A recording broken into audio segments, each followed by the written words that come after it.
قرية الباشورة قرية كردية في جبل الكرد أو جبل الأكراد في ريف اللاذقية.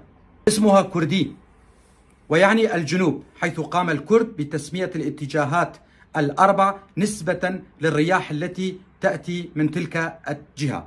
فباشور تعني الجنوب، والترجمة الحرفية لها با تعني الهواء، شور السيف أي الهواء الحاد. يبدو أن القرية كان يأتيها حتى الآن هواء حاد. باشورة تتبع ناحية كنسبة في منطقة الحفة، وتبعد عن مركز ناحية كنسبة 15 كيلومتر تقريبا، وعن مدينة اللاذقية 45 كيلومتر.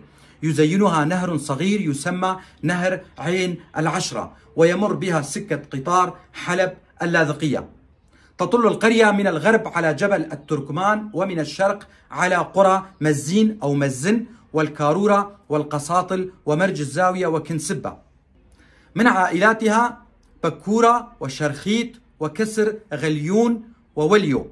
يعمل الأهالي بالزراعة كزراعة أشجار الزيتون والخوخ والتفاح والبرتقال، ويزرعون التبغ أيضا، ويعملون أيضا بتربية المواشي، ومنهم مدرسون ومهندسون، وفيها أستاذ جامعي.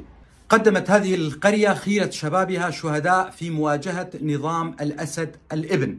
عدد سكانها بحدود 1000 شخص، كلهم كرد باستثناء عائلة واحدة. كرد قرية باشورة فقدوا لغتهم الكردية، وأتمنى عليهم أن يتعلموا لغتهم الكردية. أقول أتمنى ولا أطلب، لأنه لا يحق لنا أن نطلب ممن هجر من قريته وأرضه ويعيش في مخيمات اللجوء ولا يملك مقومات الحياة أن نطلب منهم أن يتعلموا اللغة في هذه الظروف. لذلك نقول نتمنى عليهم.